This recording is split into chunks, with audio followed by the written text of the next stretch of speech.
Good afternoon, everyone. Today I will introduce our work PrivTrace.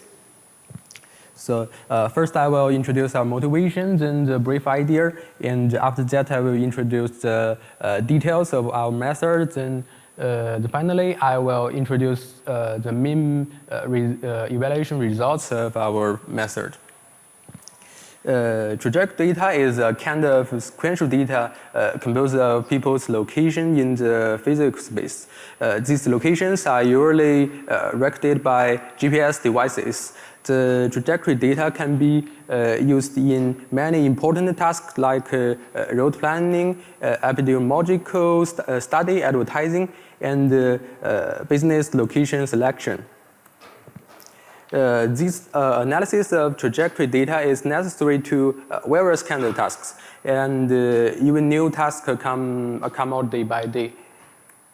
However, if the unprotected data are published or directly used in the tasks, there will be severe privacy problems. Attackers can analyze the data and find the linkage between the trajectory data and people's daily activities. In this way, sensitive information like family condition, sexual orientation, and religious belief will leak. Trajectory data is highly sensitive. That's why we need differential privacy to protect it. The difference between privacy protection for trajectory data and many other data studied by former researchers is that the tasks in the former researches are specific and limited in number. If we apply differential privacy protection, we need to spend the privacy budget on every task. With the number of tasks increasing and new tasks coming out, the spending of privacy budget will be under our control. Thus, we change the protection policy to data synthesis. This is using the original data to build a synthetic data set and differential privacy protection. In this case, all the computing of tasks can be considered as post-processing, and it will not consume any privacy budget. The brief idea of PrivTrace is to build a model based on the real data and then use a model to generate synthetic data. Among the whole process, the model building is protected by differential privacy. Since the synthetic data is generated by the differential private model, it is differential private. Noticing that trajectory data has strong Markov property and lots of existing work using Markov models to study the trajectory data, we choose to build the Markov models. We start out by changing the form of trajectory data so that it can be learned by the Markov models. The problem why the real data cannot be directly used to learn the Markov model is that the trajectory data in the physical world is continuous, while most well-studied Markov models are discrete. Every point of the trajectory data is a point from the continuous physical space, and the people move continuously. However, the basic element of Markov models are discrete states. The first challenge is how to change the continuous space so that every trajectory can be transformed into discrete sequences that can be used to build Markov models. The most common and applicable method to divide the space into is to divide the space into many small areas, and every area is a state. This sounds simple, but this problem is not trivial. We can easily come up with an uniformly partition method that breaks the whole space into some areas with the same size. But this kind of partition is harmful to the model we want to build.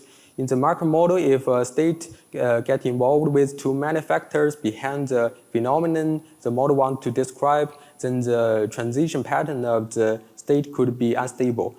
For example, here is a picture of Rome. On the picture A and B, the two areas are of the same size. If we adopt the uniform partition, A and B may be two states that at the same time. However, if we look into A and B, we will find that the number of factors affecting people's trajectory are very different.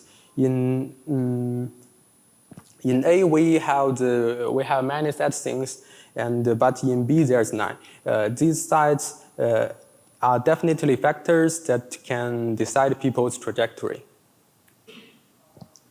We had the conclusion that different places have different ability of deciding people's trajectory. We need to create more states for areas like A. To do this, we have an assumption that places have more trajectory deciding factors will attract more people to visit. So we divide the trajectory dense area more.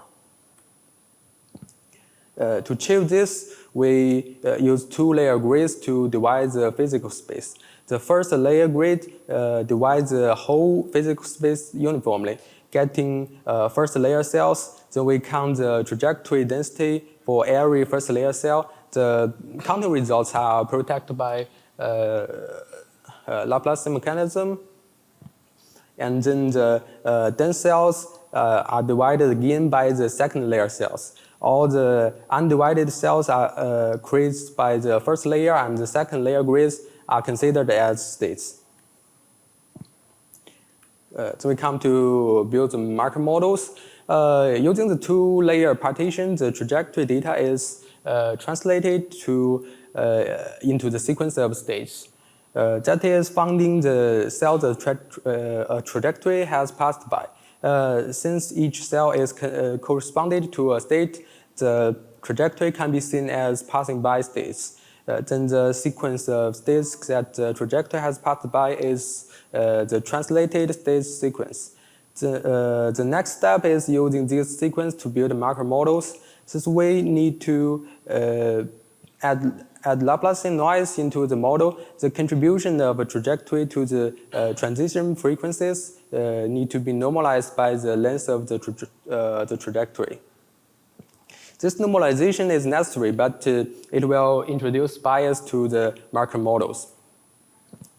To get better generation data, we use Markov models with different orders. The first order model is less accurate, but more robust to noise. The second order model is more accurate, but more vulnerable to noise.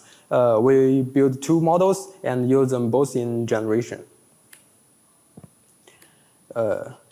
After building the model, the next step is generating the synthetic data.